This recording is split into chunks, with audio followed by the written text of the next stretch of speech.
les seves reflexions i amb la seva visió sobre el tema de la llengua i de les llengües. La Carme, a qui haig d'agrair a Rosa Sensat que m'hagi demanat que faci una mica aquesta xerrada amb ella. No la coneixia i per tant he conegut qui és i les teves reflexions i les teves idees i tal a partir d'haver-me de documentar per aquesta xerrada. La Carme és lingüista, és professora de lingüística a la Facultat de Filologia de la Universitat de Barcelona, realitza la seva recerca en l'àmbit de les llengües amenaçades, l'antropologia lingüística i les llengües de la immigració a Catalunya. És autora d'una àmplia obra sobre la situació de les llengües del món i la diversitat lingüística.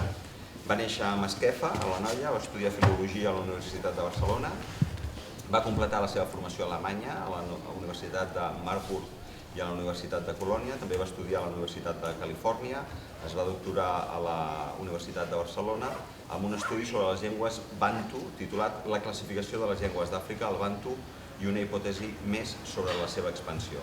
L'any 92 va participar en la fundació del grup d'estudi de llengües amenaçades pel coneixement i estudi de la diversitat lingüística. Va formar part del comitè d'experts consultats per a la redacció de la Declaració Universal dels Drets Lingüístics de l'any 96 i ha estat membre del Comitè Científic Internacional de Linguamont, Casa de les Llengües. El 2015 va rebre el Premi Sant Jordi de Masquefa i el Premi Joan Coromines de la CAL, la Coordinadora d'Associacions per la Llengua Catalana. He llegit una entrevista que li va fer l'Assumpció Maresma a VilaWeb i per tant estic una mica així prudent a l'inici de l'entrevista perquè diu que no és una persona còmoda, es defineix com una discutidora de mena i contradictòria, mai bona noia, diu l'Assumpció Maresma. Per tant, esperem que ens canviï l'opinió a mesura que vagi evolucionant la xerrada. Des de fora hi podríem afegir, diu ella, que és intel·ligent, lliure, provocadora i coherent i rebel. I això sí, és una rebel que no ha fracassat, que ho continua sent malgrat fer anys. És sent afortunada perquè ha viscut la vida que volia. Està a Masquefa, el poble on va néixer, i creu que això marca molt perquè viu a prop de la terra. Bé, és una mica la introducció de l'entrevista que et feia l'Assumpció Maresma a VilaWeb i on parlaves de molts temes que crec que són els que poden ser el fil conductor d'aquesta xerrada i jo començaria preguntant-te si realment tu creus que el català està amenaçat, és a dir, si el català és una llengua amenaçada i si hem de tenir aquest punt de, no sé si dir-li pessimisme o de realisme sobre la situació del català. Com a punt de partida, tu realment creus que tenim la llengua catalana en una situació d'amenaça? Jo crec que sí, i sobretot no ho lligaria al fet de l'optimisme i del pessimisme perquè em sembla que hi ha dades objectives que permeten concloure que, com a mínim, no anem bé.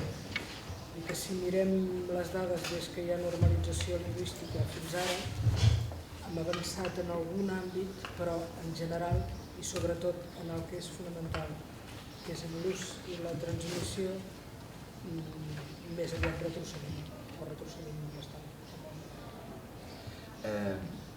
Molt bé, perfecte, estem així. Acaba de dimitir o acaben de cessar un ministre que una de les seves frases cèlebres passarà a la història per haver dit en un... Jo? Més alt? Tots dos. Passarà a la història per haver dit en seu parlamentària que volia espanyolitzar els nens catalans. Bé, en el ministre l'han tret, no sé si és que ha fracassat amb el seu intent o igualment la situació de feblesa que té un país que no té un estat propi al darrere segueix sent i per tant potser la possibilitat de tenir un estat pot ajudar a la supervivència de la llengua o a deixar que la llengua estigui amenaçada? A veure, pel que fa al ministre, a mi la veritat és que em preocupa molt poc. Normalment no en parlo perquè què voleu que us digués a l'estranger. I em sembla més que ell ha marxat que no que l'han fet fora. Però és un altre problema, és un problema d'un altre país. Per tant, el que hem de ser molt conscients és que digui el que digui el ministre, si nosaltres ens ocupem de la llengua, nosaltres ens en podem sortir. Ni el seu ajut ni el que ens pugui fer en contra pot canviar el fet que si nosaltres no volem, la llengua no ens la pren ningú. deixant al marge Albert, ve la qüestió de l'Estat.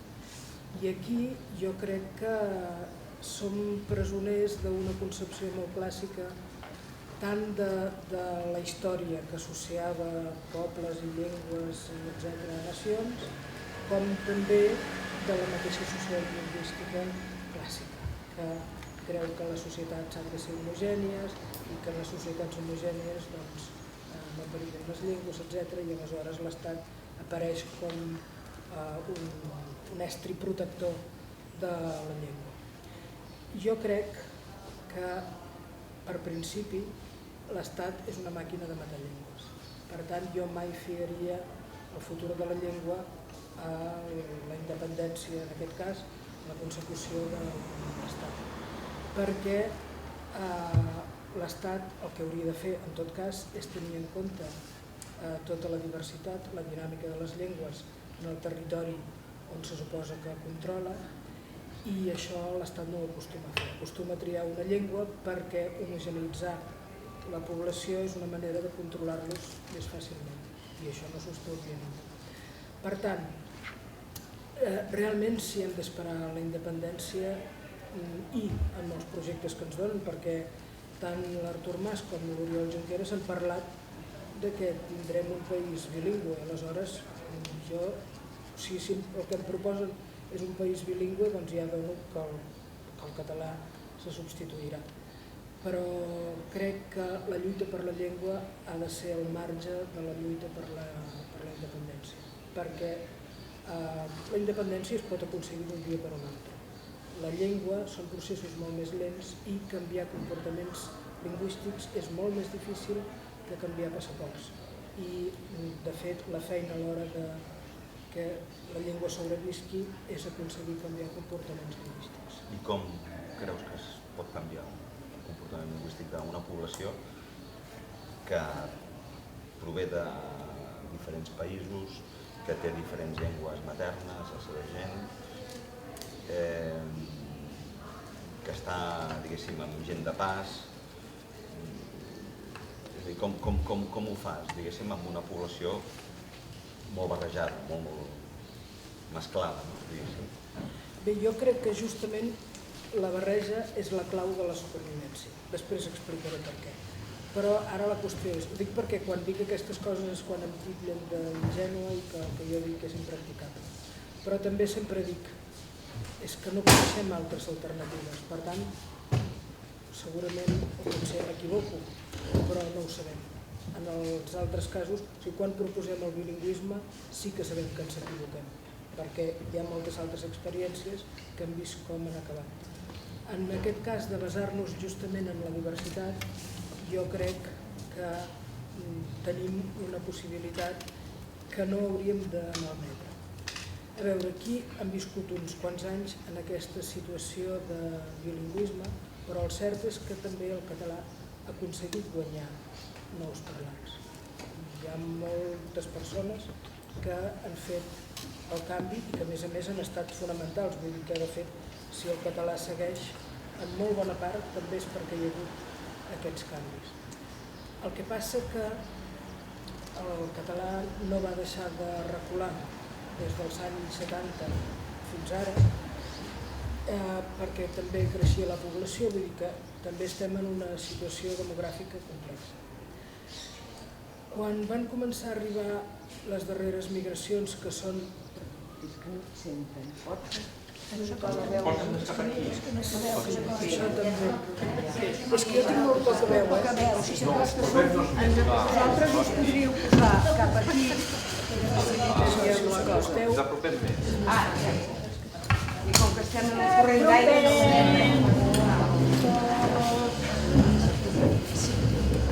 Després ho editareu.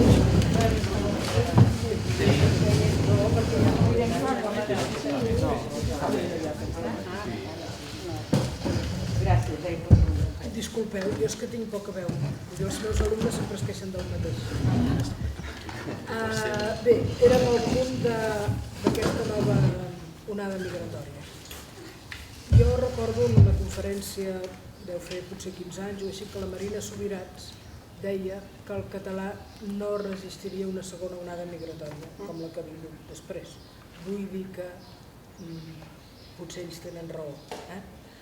Jo, en tot cas, crec que justament perquè aquesta onada migratòria ens ha portat tanta diversitat, ens dona l'oportunitat de capgirar el procés. D'una banda, perquè hi ha moltes persones per les quals, des de la seva llengua, la distància cap al català i cap al castellà és la mateixa. Això realment no ho hem sabut fer gaire bé o gens bé fins ara. És a dir, suposar que una persona, perquè ve de la Xina o del Pakistan o del Marroc, li hem de parlar en castellà, doncs senzillament és una forma d'alimentar l'imperialisme lingüístic directament. Ens posem de l'altre bàndol. Però, a més, tenim la sort que quan ens adrecem en català estem donant un altre missatge, que és ets d'aquí. És a dir, que moltes persones, que més molts han fet esforços per aprendre català, això sí que se senten marcats com a estranger quan els parlem en castellà, perquè és això, o sigui, el català te'l guardes per tu i en canvi m'estàs donant la llengua dels forasters, per dir-ho així.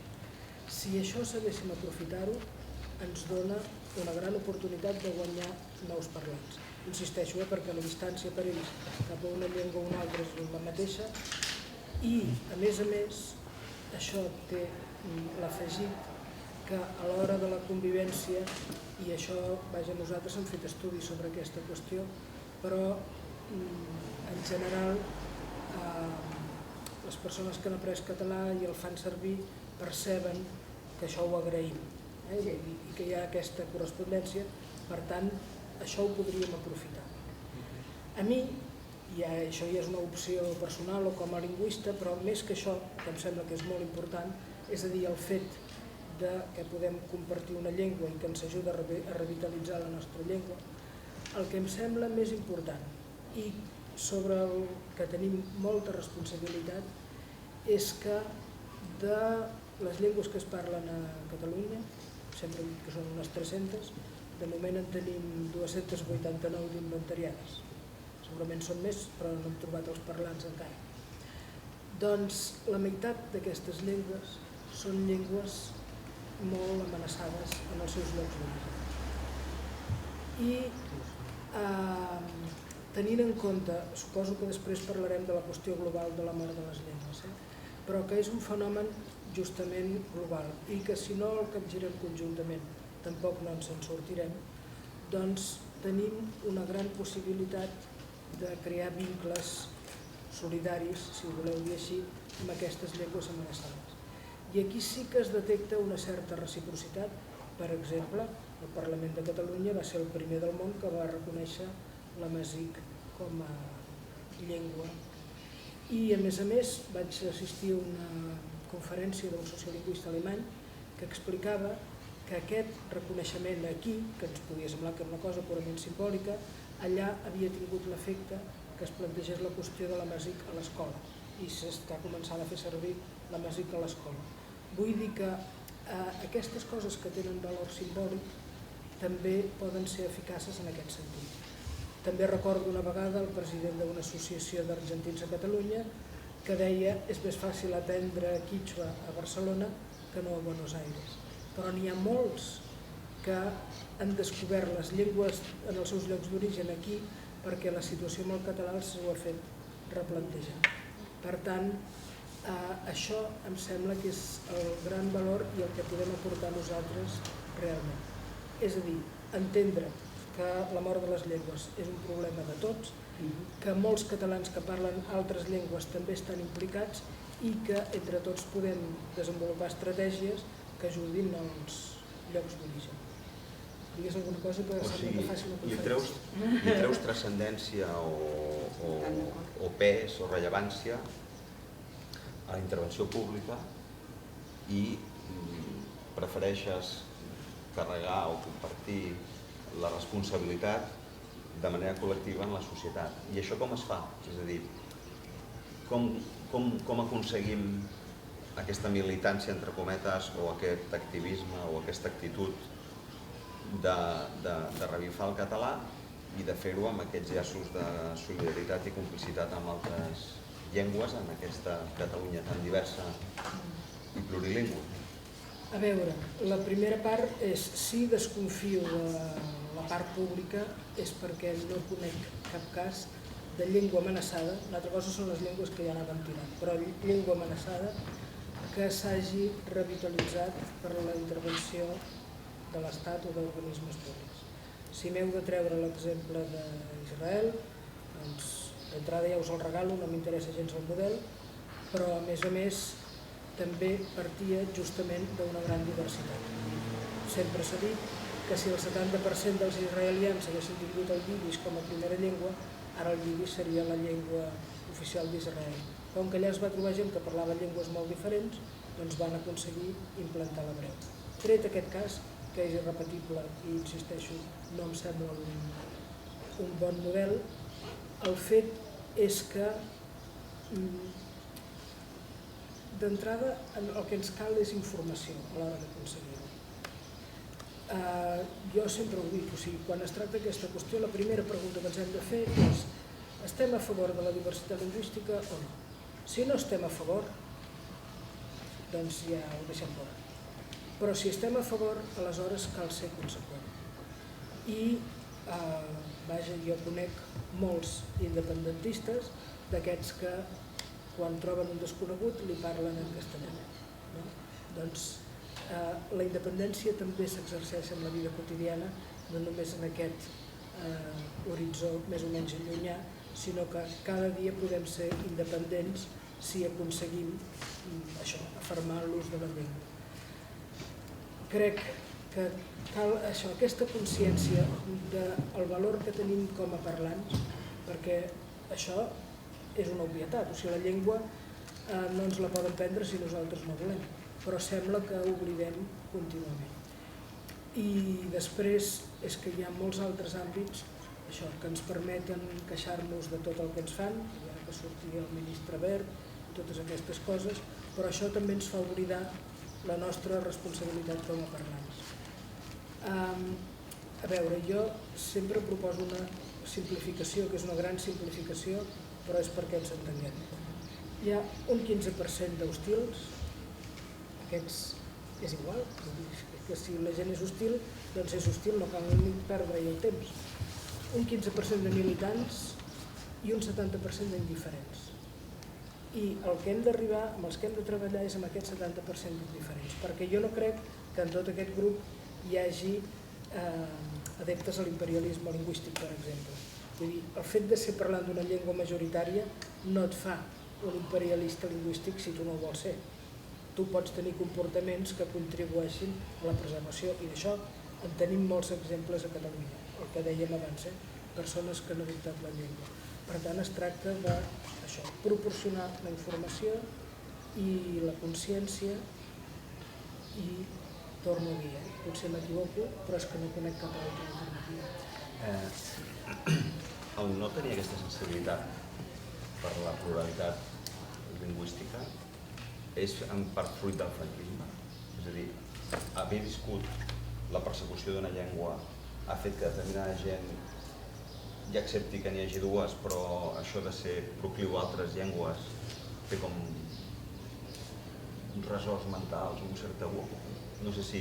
Sí, però jo no... Vull dir, clar, si parlem d'aquí ens podem remetre al franquisme, però jo crec que això és força general. Hi ha una mentalitat monolingüe, hi ha lingüistes que diuen que el monolingüisme és una malaltia que s'ha d'erradicar. Les persones que no tenen contacte amb la diversitat no entenen que es pugui funcionar d'una altra manera. I d'aquí ve la pressió de l'anglès, etc. Però és que això també està molt associat a cultures diferents. Hi ha moltes cultures on es parlen moltes llengües i la gent senzillament aprèn la llengua del veí i no li sembla que estigui fent. Ni li cal fer un curs a l'acadèmia, senzillament és la llengua que parla el veí i l'aprèn. Nosaltres no tenim tant aquesta mentalitat, però sí que com a mínim estem acostumats a fer-ne anar dues, que com a mínim ja ens ajuda a veure que les coses es poden fer d'una altra manera, vull dir que tenim aquest fonament. I també és cert que amb la diversitat que ha arribat, tot i que hi ha moltes deficiències, aquí Déu-n'hi-do de la feina que s'ha fet, perquè ha sigut un gran canvi en molt pocs anys i la feina a les escoles ha estat espectacular. La feina del Consorci, vull dir que gent que no estaven preparats per fer tasques d'acollida, gent que potser s'havien plantejat això, ensenyar català, i de cop i volta es troben amb una sèrie de problemes que mai a la vida havien imaginat que els hi tocarien a ells, i en canvi s'han adaptat i s'han adaptat molt bé. A més, hi ha un fenomen curiós, i el qualifico de fenomen perquè jo m'hi he trobat en molts casos. Jo soc lingüista. Sempre haig d'explicar que no he fet filologia catalana, no em dedico al català, i ja em sap greu, però vull dir, quan m'atribueixen totes aquestes coses pel que fa al català, m'estan atribuint uns mèrits que no em corresponen perquè jo no m'he dedicat mai al català. Però quan faig treballs sobre la immigració he anat bastant, jo diria que molt, per instituts, centres d'ensenyament, etc. A la que arribo i dic, estem fent un treball de recerca sobre les llengües de la immigració. Espera que truco al professor de català. És a dir, diversitat s'associa a llengua catalana. I en molts casos, de vegades m'ho trobo, fills d'amics meus que els hem fet llegir un llibre teu i diuen, però és que a mi això del català no m'interessa. El llibre és les llengües d'Àfrica. O jo què sé, les llengües del món o qualsevol cosa així. Vull dir que jo això ho interpreto com que si hi ha hagut algun nínxol de receptivitat a aquesta diversitat s'ha trobat fonamentalment en l'àmbit de la llengua catalana. I de fet hem fet un treball, ara unes dades ja estan publicades i n'hem de publicar unes altres, però on es veu clarament que els professors d'institut de llengua catalana en general tenen molta més sensibilitat pel que fa a les llengües que es parlen als seus instituts que no la resta. Això no vol dir que els de matemàtiques en puguin saber molt més, però vull dir que hi ha casos. Però així en general el que es veu clarament és que els professors de llengua catalana són els que són més conscients de la diversitat que hi ha. Els castellanoparlants són més reacis al plurilingüisme que els catalanoparlants? És a dir, si aquesta mateixa discussió o reflexió la tinguéssim fora de Catalunya, a la resta de l'Estat, tu creus que aquest nivell de reflexió el tenen o no? Ells parlen una llengua que té molts parlants en el món, amb milions de parlants en el món, i potser no tenen per què fer-se aquesta reflexió, o no se la fan? Fora de Catalunya, jo diria que, a veure, hi ha excepcions, i jo treballo amb lingüistes que han fet treballs semblants als nostres, vull dir que hi ha gent que hi treballa. Però hi ha una frase d'un bolivià que em sembla que ho resumeix perfectament, que va dir, si dic que parlo quítxua a Madrid, no em fan ni cas. Si ho dic a Barcelona, em fan preguntes. Doncs això sí que es percep. Però és això, vull dir, perquè aquí la gent des de sempre sap que com a mínim hi ha una llengua més que la teva. Resulta que n'hi ha més i això desperta curiositat. En altres llocs no. I de fet, no sé, fa poc em vaig trobar en una pàgina web de l'Argentina que parlaven de... És que els argentins no són conscients que el seu país, els argentins n'hi ha que sí, però la immensa majoria que no, que s'hi parlen llengües ameríndies. I aleshores els comentaris que hi havia de gent, que si això era primitiu, que si eren les cavernes i coses així, allà sembla que no escandalitzava ningú, però jo crec que aquí escandalitzaria. No sé si a tothom, però jo crec que sí, vull dir que hi ha una altra sensibilitat. És el 28 de setembre i et truquen per telèfon i diuen, Carme, això de la independència va en sèrio i anirem a fer una Constitució. Ajuda'ns amb el tema de les llengües. A la Constitució catalana, què hi hem de posar? La cooficialitat del castellà i del català, el català llengua pròpia, el català llengua vehicular, el castellà oficial però la pròpia la catalana. No hi poseu res perquè encara, com que jo soc una mica escèptica amb això de la intervenció pública, millor no me n'hi hallo. Tu què els hi diries als de la Constitució catalana? La sort que tindrem tots és que mai hi haurà aquesta trucada,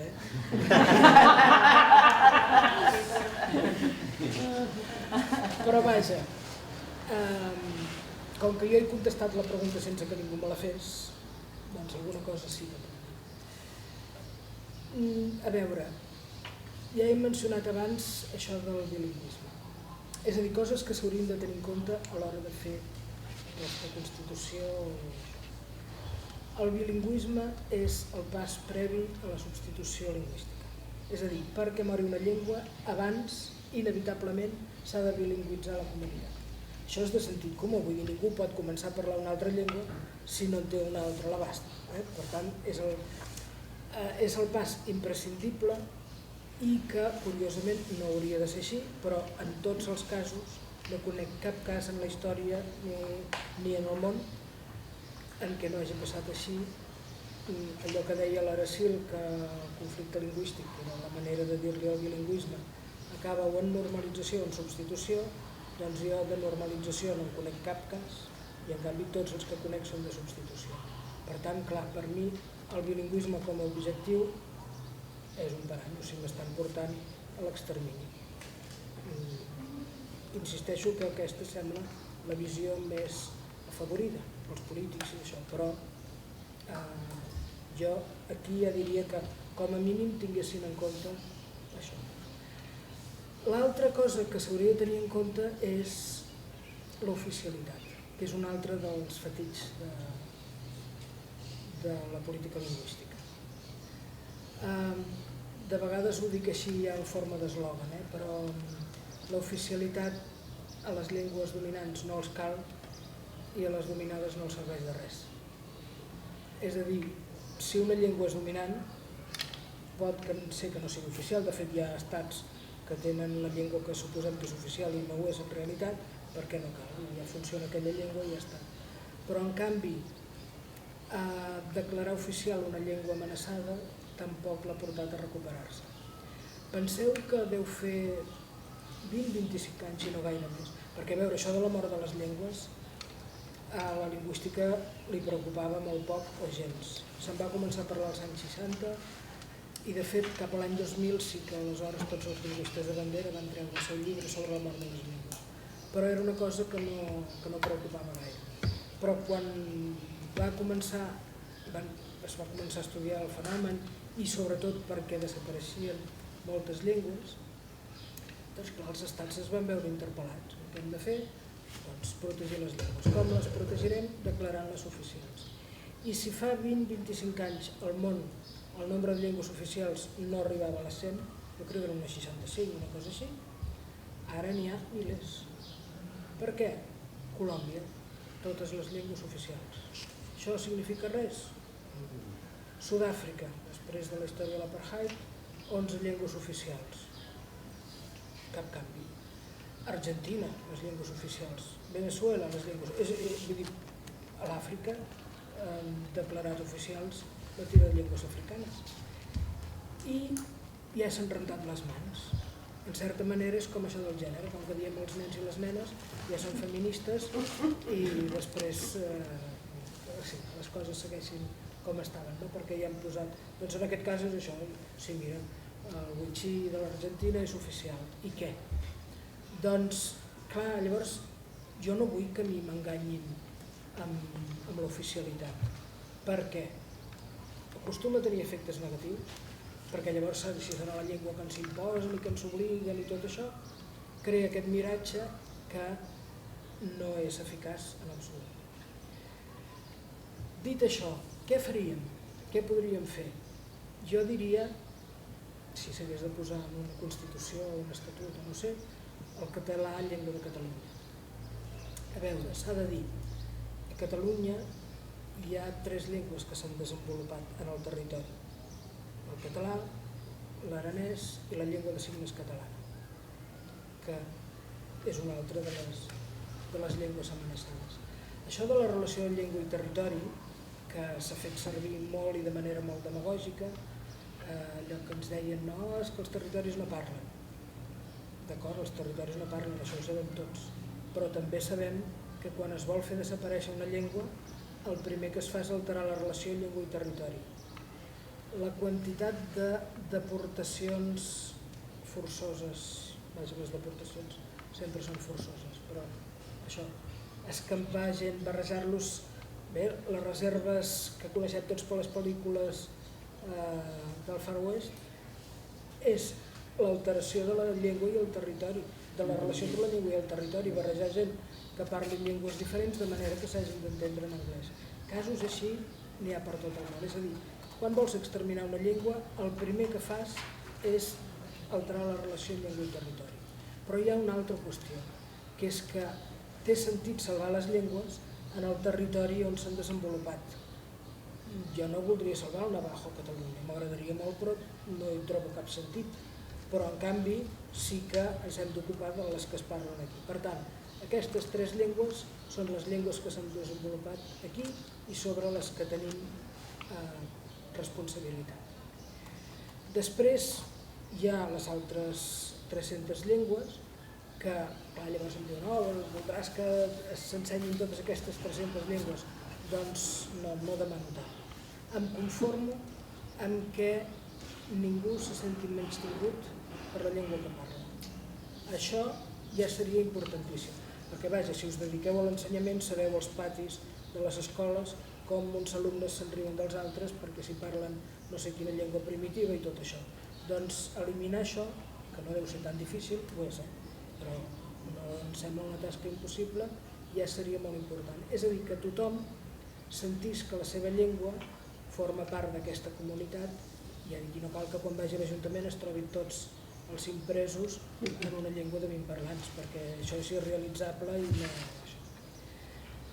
Dit això, moltes d'aquestes llengües es podrien utilitzar a l'ensenyament.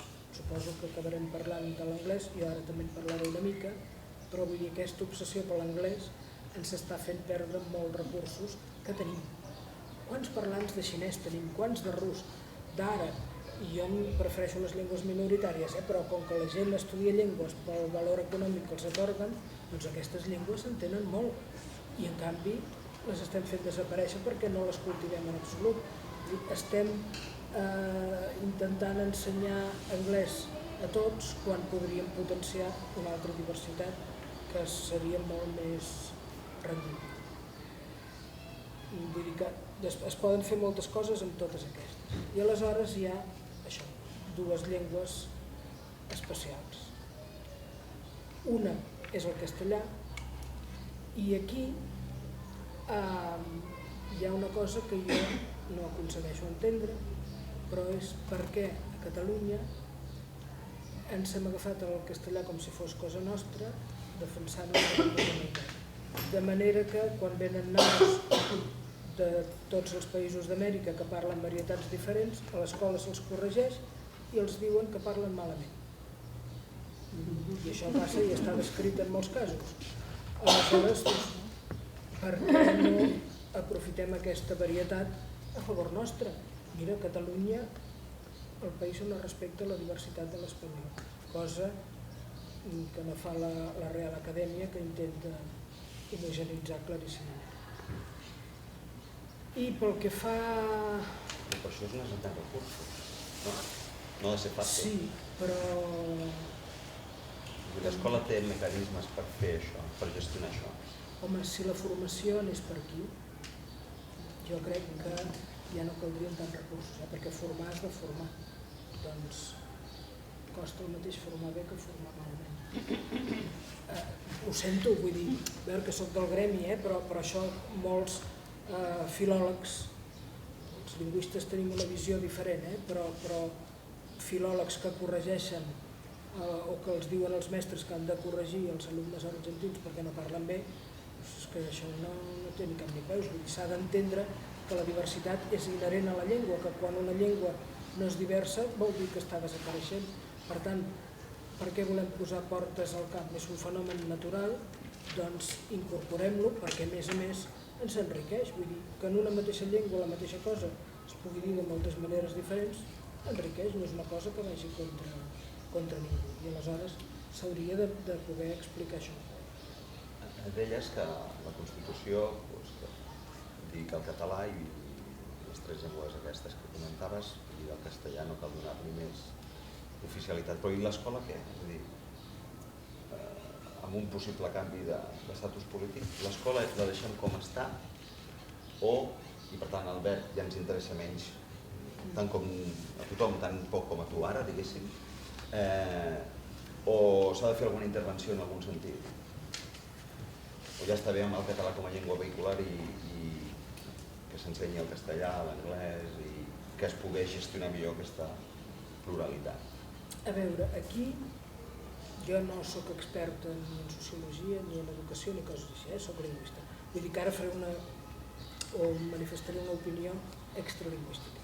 Però em sembla que la part fonamental, el més important, és que tots els nanos han de sortir de l'escola amb les mateixes oportunitats. I això no s'aconsegueix separant-los. Hi ha una altra qüestió, una cosa que a mi sempre m'ha impactat molt amb aquests pares que no volen que els seus fills els ensenyin en català o que, jo què sé, que és la poca fe d'aquests pares en la capacitat d'aprendre els seus fills. La veritat que això no ho he entès mai. O sigui, com pots pensar que el teu fill, d'entrada, té dificultats per aprendre, pot ser que les tingui, però potser no per la llengua. En fi, vull dir que ja des de la perspectiva familiar ja em sembla una idea estranya pensar que el teu fill està incapacitat per aprendre alguna cosa. Ara aquí torno a dir, les llengües sobre les que tenim responsabilitat, perquè he mencionat la llengua de signes i no la voldria oblidar. Hi ha molts llocs de Catalunya on si neixes sord no tens possibilitat d'aprendre la llengua de signes perquè està bandejada per la mateixa escola. Vull dir que això també he voltat una mica i també vull dir, veure, jo soc de Masquefa, si un nano neix sord a Masquefa no té possibilitat d'aprendre llengua de signes. Doncs això és una de les coses que ens hauríem de fer mirar.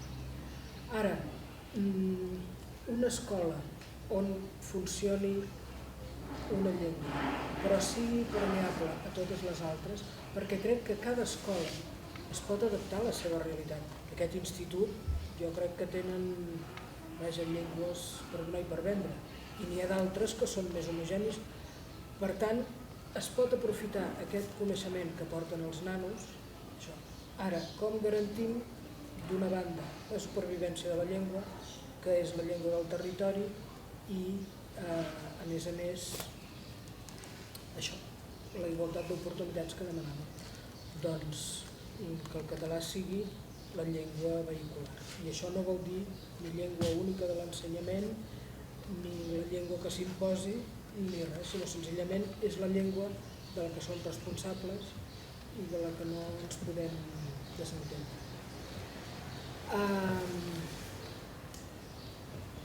Bé, com que ja m'ho trobo.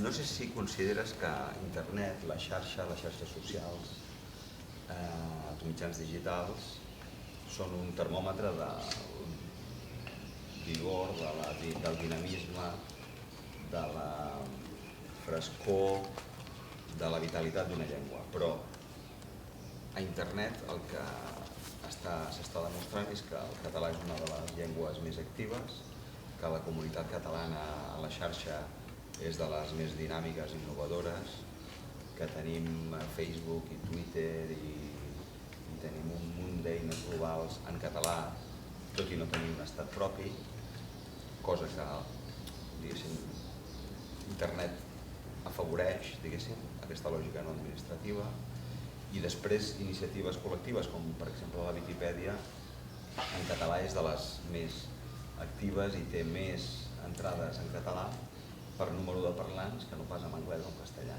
Per tant, si ens centrem només en el món digital, allò que deia l'optimisme o el realisme, home, podem estar contents. Però jo no sé si això tu ho compres com un termòmetre, com un indicador, o, per contra, consideres que són realitats com paral·leles i que no coincideixen amb el món analògic i real. Es podria interpretar com un indicador, però em sembla que ens enganyaria per un fet, perquè torno a dir que el que és important d'una llengua és que s'usi i es transmeti. El que passa que el fet que sigui tan usada a internet sí que és un estímul per l'ús. Per tant, en aquest sentit jo crec que ajuda. Ara hi ha un fet que és evident i la Viquipèdia també el demostra. Internet, després de la ràdio, és el mitjà més plurilingüe, perquè internet, de fet, hi és tothom qui vol i de la manera que vol. Per tant, hi ha molta gent que entra a internet en la seva llengua. Això jo crec que sí que s'hauria de promoure i també promoure la diversitat aquí, perquè és la manera, això, que totes les llengües, clar, editar un llibre en paper és molt car, és molt complicat, però després a les xarxes poden fer moltes coses amb el mateix cost si les fas en anglès que si les fas en la teva llengua. Per tant, bé, el cas català jo crec que és la demostració de que si volem, podem. És a dir, que és igual que sigui oficial, que no sigui l'estat, no estat, que estem protegits, que no. Que realment hi ha aquesta consciència de voler ser. També la gent que fa anar a les xarxes també és un grup molt específic, que té una consciència molt clara i aleshores això s'ha potenciat molt. Per tant, tot ajuda. Però ja dic, jo no ho podria fer servir com a símptoma de que la llengua va bé, tot i que com a estímul funciona molt bé, i després tenir en compte això, que el que ha fet el català ho podrien fer totes les llengües. Moltes ho fan.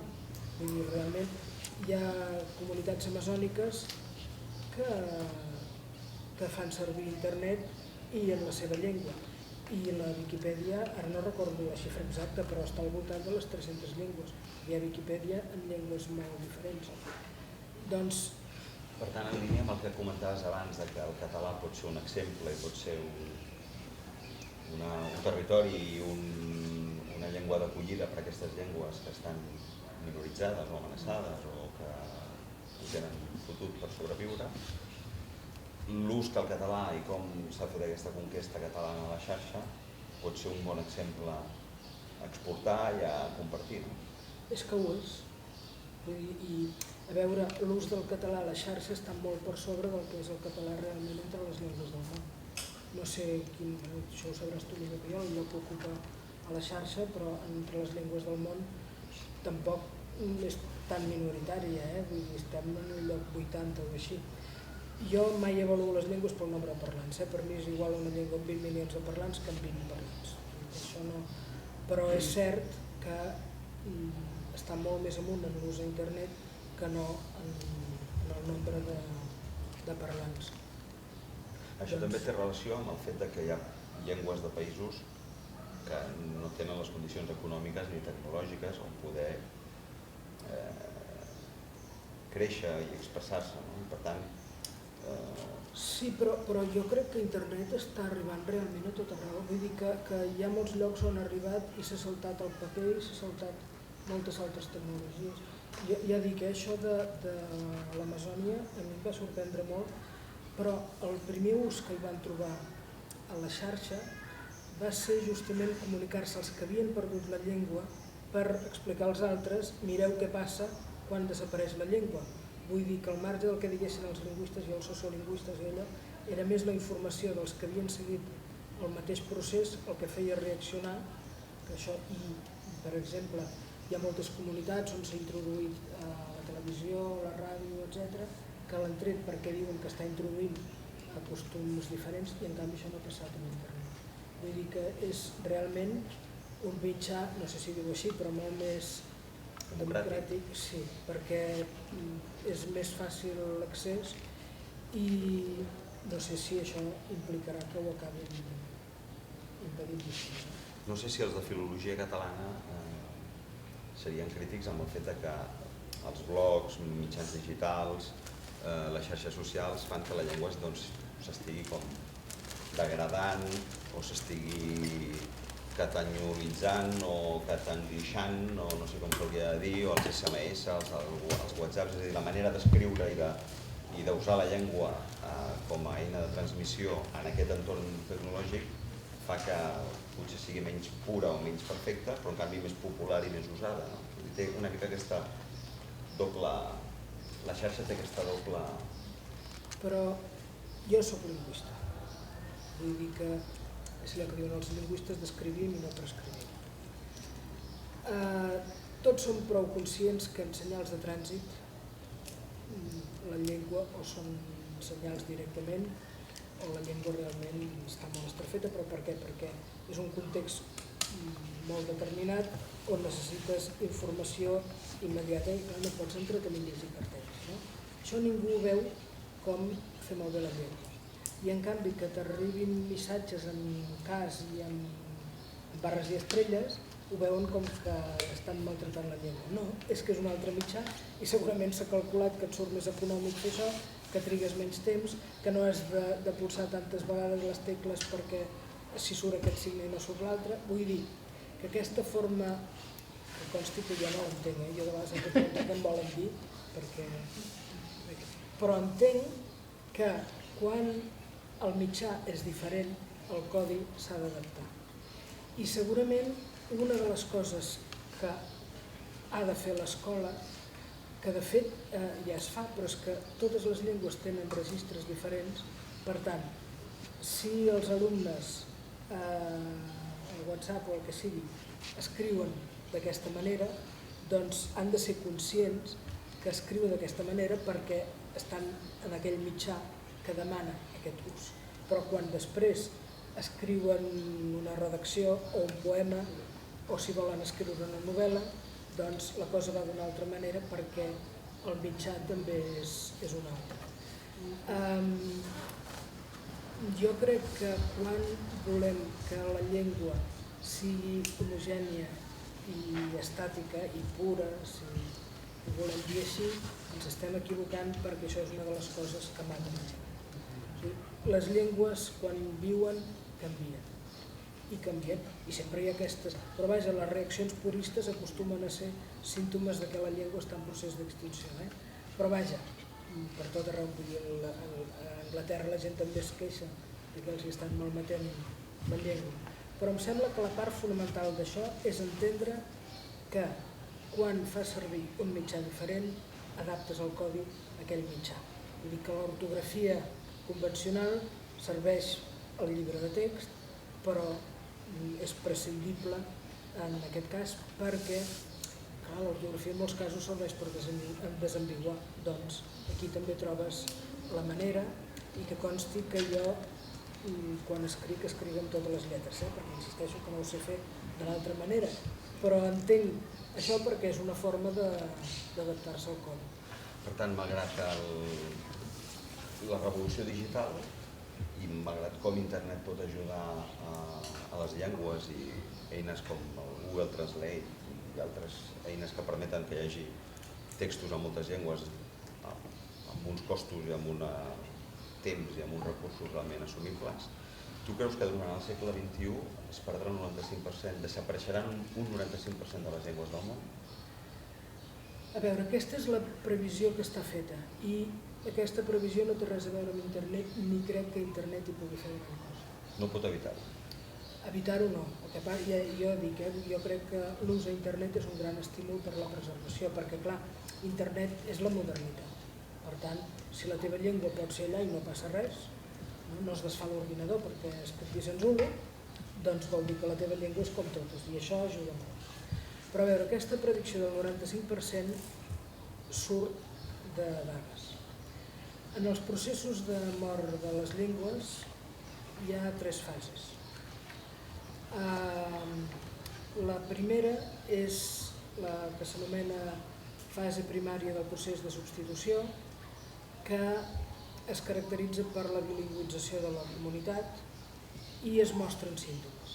El que passa que aquesta tant pot durar segles com darrerament ja dura 3 generacions. En els casos més ràpids, en 3 generacions pot desaparèixer una llengua.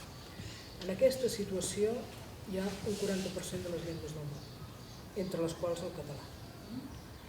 Després hi ha una segona fase, que és la que s'anomena de decadència, que es caracteritza per la interrupció de la transmissió intergeneracional. I en aquesta fase hi ha un altre 40%. Però això el que ens hauria de fer rumiar és que la transmissió és importantíssima.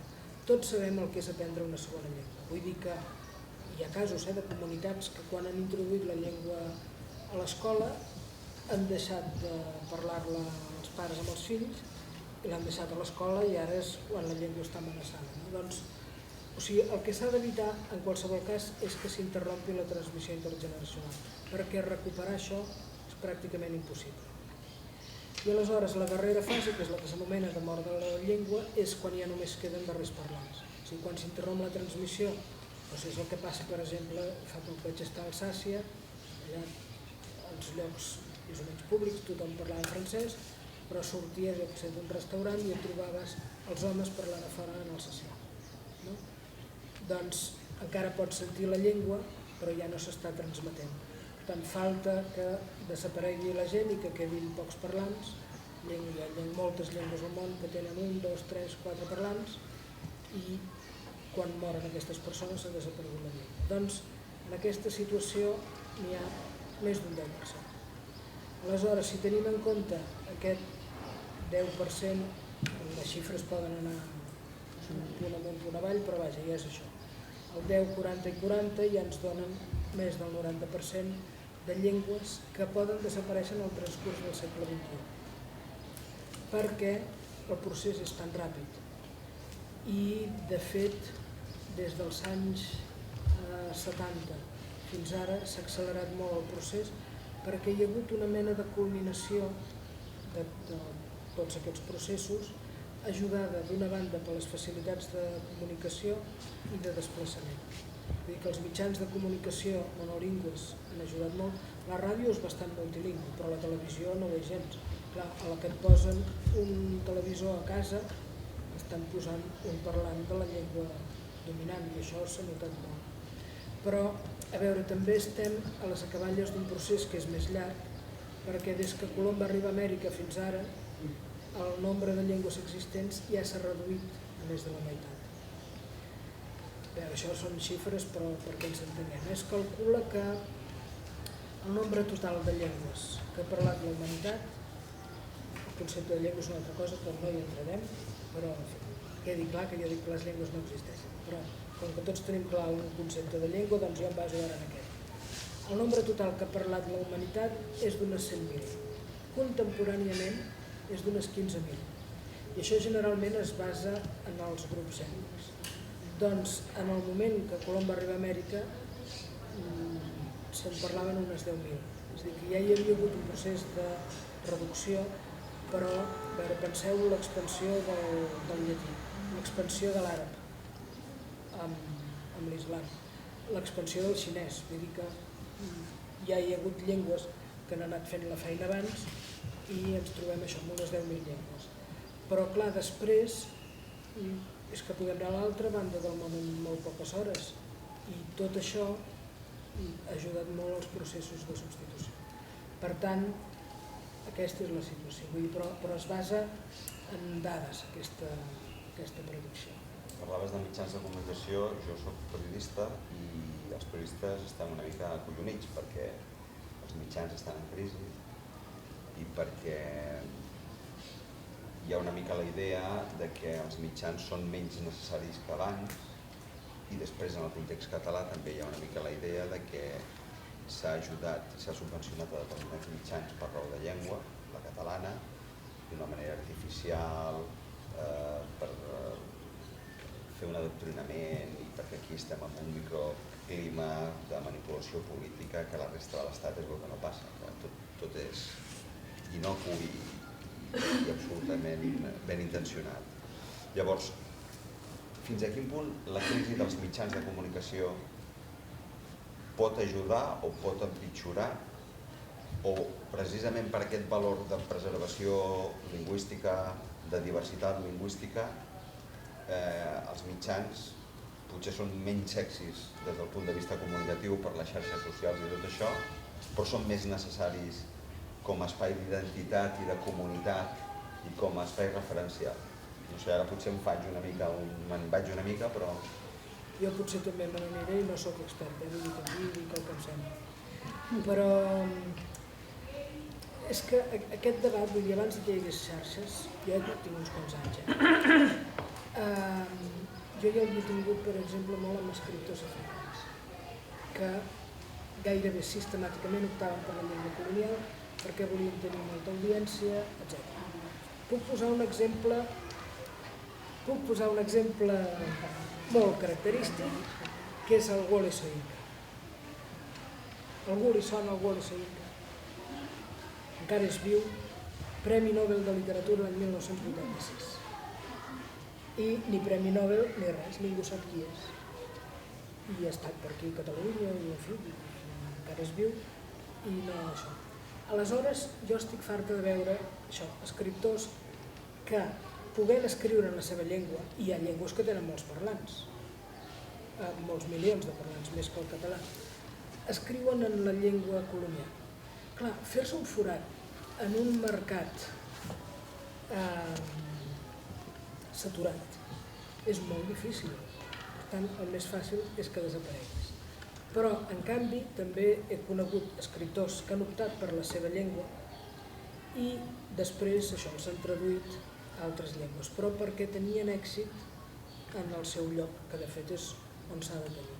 Jo crec que això una mica és traslladable a la xarxa i, de veritat, si tinc alguna esperança, amb una mica de fonament pel futur del català, crec que ens vindrà sobretot per la gent més jove d'ara, vull dir els que tenen 14 o 15 anys, els que venen aquí a aquestes aules i allò, perquè internet és un lloc on es percep molt clarament que si no tens alguna cosa a aportar no existeixes, vull dir, encara que hi siguis, has de ser diferent. Per tant, ho tenim tan fàcil com tenir una llengua diferent. I a partir d'aquesta llengua surten moltes altres coses. Deixeu-me posar un exemple que mal m'està el dir, perquè és meu, però perquè ens entenguem i perquè no m'agradaria posar-me d'altres en això. Jo ja us ho hem dit, vaig estudiar a Alemanya i a Califòrnia i totes aquestes coses, i no sé si em tocava fer una carrera acadèmica d'aquestes, això i funcionar en anglès, que és el que m'exigeixen i tot això, no? Però jo tenia molt clar, quan era jove, i ara em sembla que encara també, que jo volia treballar aquí, perquè les coses, o sigui, jo em vaig especialitzar en llengües africanes, vaig fer estudis africans a Alemanya i a Califòrnia, i aquí no hi havia ningú que es dediqués a les llengües africanes. I clar, jo pensava, jo per què haig de treballar per la comunitat científica que té 50.000 africanistes quan al meu país ningú sap què és el suahili i ara se sap, però de veritat, quan jo anava aquí a la universitat només vaig trobar un professor que sabia què era el suahili. I mai dic qui era perquè no se sàpiga qui eren els altres. Però vull dir que realment aquest coneixement ha canviat molt. Però el cert és que jo em plantejava això, o sigui, jo estic fent una cosa que aquí no la fa ningú més, doncs jo vull treballar en català, molt bé. Jo he treballat en català, amb alguna excepció quan m'han fet encàrrecs i coses així. I m'he trobat que m'han traduït a 8 llengües, l'últim el japonès. Per això dic que és molt poc modest treure el meu exemple aquí, però és l'exemple que tinc més a mà. Aleshores, si tens alguna cosa a dir, ja et busco. No? Si em prometeu que editareu això i ho traureu, us explico l'última. No, perquè és que llavors sembla que estigués aquí. I entonces, no és que... Sí. Fa cosa de 3 mesos o així em van enviar una invitació d'Oxford University Press, una reunió, una pluja d'idees, no sé què. Jo la veritat és que em va arribar la invitació i vaig passar, no els vaig contestar. Però al cap d'uns dies van insistir que no ens has dit res i no sé què, i li vas dir, és que t'ho paguem tot i no sé què. I jo miro allò i dic, però a mi per què em volen? I tot el que vaig ensenyar a un col·lega dic, mira què m'ha arribat. Tu ets idiota, però sí que sí, i no sé què. Bé, i aleshores finalment els vaig dir que sí que hi aniria i tot això. I és una reunió d'experts de tot el món, l'única que hi va d'aquí soc jo, i a més em diuen que és que el que volen és tenir en compte altres llengües i que una perspectiva diferent. Això és com si la Real Acadèmia et convida perquè vulguis això, no? prometeu que ho traureu, Però aleshores dius, ostres, funciones en català i de totes maneres t'escolten. I comptant que tot això ho traureu, un altre exemple, però això. Fa no sé quants anys, jo que mai m'havia dedicat al català, em van encarregar a la revista Igualada, començaves a ser una revista de comarques, que escrivís un article sobre el futur del català. I vaig fer un article, l'Antoni Dalmau em va posar el títol i tot, era el català, una llengua en perill d'extinció, i és això, un article de divulgació, no cap pretensió d'article científic. Doncs ara fa poc, llegint un llibre de llengües amenaçades de Cambridge University Press, una de les superpatums, em cita. És l'únic text de tota la bibliografia d'aquest llibre que no és en anglès. I per un article que ja us dic, vaja, és igual, si us voleu llegir. Per tant, lo local no està renyit amb... És que lo local és imprescindible per formar part del global, perquè, a veure, ara us poso... La frase és aquesta. Clar, ara el contraexemple és Eurovisió. Vull dir, es podria cantar en tantes llengües i tothom canta en anglès. Algú se'n recorda d'algú? Jo no, vaja, tampoc el veig, però vull dir, allà o vas i ets molt diferent, com el Chiquilicuatre aquell o coses així, o ningú sap ni què hi fas allà. Doncs la qüestió és aquesta. Vols dir que no xerro massa? No, però d'això es tracta. Ens queden un quart d'hora. Per tant, la idea aquesta de l'inici de la democràcia de la Generalitat i tal, de la normalització lingüística, una mica pujolisme això, normalització lingüística. Fatal, no, aquesta idea? I més ara. Tu hi estàs en contra? No necessàriament en contra, però a veure, jo crec que el gran error de la política lingüística, això jo ho dic sempre, vull dir que és justament fer una direcció general que després l'Ester Franquesa em diu m'han dit que haig de desaparèixer. I dic, no és això. Vull dir que se m'entengui. Però, clar, es crea la Direcció General de Política Lingüística, a vegades secretaria. Ja no entenc gaire de rangs, però en fi, la cosa ha anat variant així. Què ha passat? I que ho hem patit tots. Que com que de la llengua se n'ocupen a la Direcció General de Política Lingüística, després a la resta tant li és. Tu pots anar al Departament d'Indústria, al de Finances, al de Salut, és igual, on vulguis.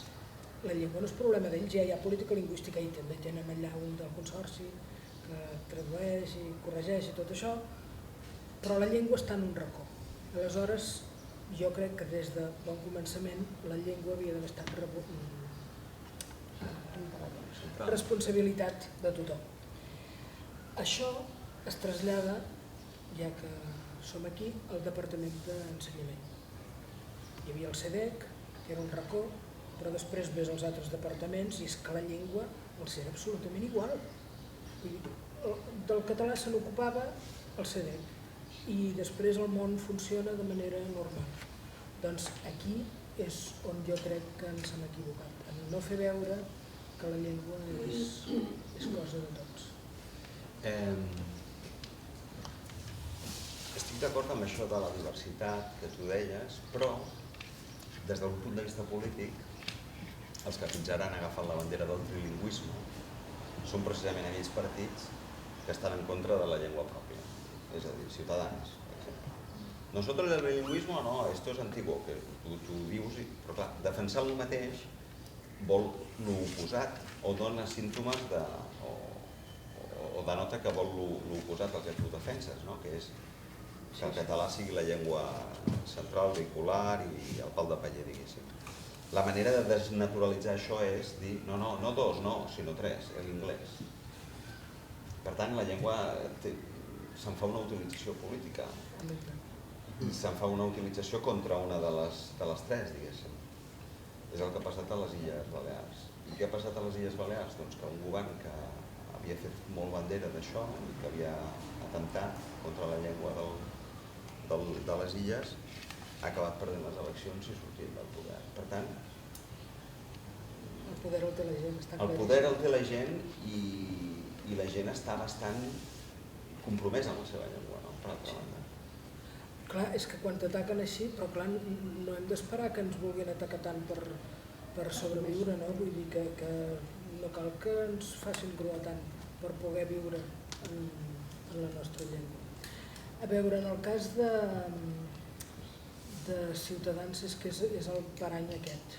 No vull dir que, clar, no volen dir el que volen realment perquè tot sembla encaminat a fer desaparèixer el català i aleshores t'han de fer veure que no d'una altra manera. I en el cas del PP amb això del trilingüisme, però aquí el problema seriós és que hi ha la complicitat de les famílies. És a dir, amb això de l'anglès han aconseguit enlluernar tothom. Després hi ha molts nanos que mai faran servir l'anglès, etc. Però jo sempre ho dic, jo no estic a favor de que, no sé, al meu departament es fan cursos en anglès. Qui hi va? Els Erasmus. Els estrangers. Aleshores dius, és que a sobre estem alimentant un gueto. Més val que tots es barregin i que jo, si quan jo anava pel món m'haguessin fet les classes en anglès, m'hauria sentit estafada. Jo perquè estic aquí a Alemanya, perquè ara em dono el que em dono, i si vull classes en anglès, ja me'n vaig a un altre lloc.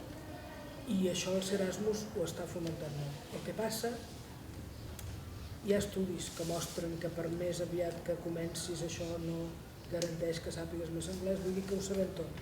Però hi ha la pressió de les famílies perquè els nanos aprenguin en anglès. I el que acabes aconseguint és això, assignatures en anglès, que no aprens ni l'assignatura ni la llengua. Torno a dir, jo no estic a favor, però si realment volen canviar i que s'ensenyi anglès bé a les escoles i que els nanos surtin parlant anglès, no comencem la casa per la teulada, que comencin a formar els professors i a partir d'aquí ens hi posem, però ens hi posem seriosament, perquè ara no s'està ensenyant bé la llengua, s'està suprimint la creativitat d'una manera escandalosa perquè clar, estem tan pendents de l'anglès que ens oblidem del que volem dir. És allò de la comunicació, no? Jo sempre hi he dit, o sigui, per comunicar-se no cal compartir un codi, cal tenir alguna cosa per dir, perquè què has de comunicar si no tens res a dir? Doncs en aquest cas, ara jo crec que aquesta batalla, no sé si segurament és perduda, però és molt, molt difícil. I també crec que estem pagant els plats trencats d'una generació que no ha après anglès i aleshores ens trobem així. Ara, molt papenatisme, perquè clar, després ara m'imagino que us sorprendré perquè quan dic aquestes coses als meus alumnes també em miren així, però ser coherent no és fàcil. A mi totes aquestes històries amb el Rajoy, que si els auriculars i que si queda incomunicat i tot això, o la Botella, que se'n va allà, la Botella, clar, es van passar el seu propi verí, vull dir que ells volen l'anglès i aleshores hi surt el tret per la culata. Ara la cosa és, per què ha d'anar a parlar anglès a l'Argentina? No. Ara, dit això, perquè nosaltres ens en riem d'una cosa que patim tots? No, vull dir que a quin país vivim? Aquí, si t'ensenyava en francès a l'escola ja feies prou, però vull dir, ja sabem que hi ha aquest fet, és que no li vull dir ni mancança ni això, vull dir, senzillament no hi ha hagut formació en anglès, però això no ens impedeix sobreviure. I pel que fa a Europa en general, jo sempre ho he dit, però en Bologna el que aconseguirem és que un Umberto Eco no sigui possible. Les aportacions, la influència que tenia Europa abans s'ha reduït moltíssim en ciència perquè tots treballem en una llengua estrangera. Doncs totes aquestes coses ens les hauríem de fer mirar. I aquí sí que crec que tenim la batalla perduda, perquè el que la gent es pot queixar aquí del castellà, de l'anglès, no ho farà. Per acabar, en quin país ens hauríem d'emmirallar, si és que ens hem d'emmirallar en algun país? Em costa això, perquè mira que hi he pensat. Mira, no necessàriament un país, però un model, i que no és un model que ve des de dalt. En tots aquests on la gent aprèn la llengua del veí. Aprèn la llengua del veí. Això que us deia de la diversitat respecte a la preservació de les llengües, nosaltres, que som el grup d'estudi de llengües amenaçades, hem estudiat com es moren les llengües. Però un dia també ens vam fer una altra pregunta, que és les llengües que, havent tingut les mateixes pressions que han tingut les que han desaparegut, no han desaparegut, com és que no han desaparegut? I el que tenen en comú totes aquestes llengües que han sobreviscut és que es parlen en comunitats molt multilingües. Les societats homogènies són letals. Penseu al Pacífic, que és un lloc on han desaparegut moltes llengües recentment, Samoa, Tahití, etc. És a dir, totes les illes on només es parlava una llengua, arriba la llengua colonial i fa una esbandida espectacular. Vanuatu, que se li parlaven 100, encara s'hi parlen, i així. Doncs, per mi el model és aquest, on que la gent parli una altra llengua és normal i que jo aprengui la seva llengua perquè m'hi comunico també és normal. I a l'inrevés, vull dir que no hi hagi llengües jerarquitzades. Aquest model existeix a l'Oceania, a molts llocs de l'Àfrica, a molts llocs d'Amèrica, Chiapas, funciona aquest model. Doncs, si sabéssim desenvolupar això, crec que faríem una gran aportació a la humanitat.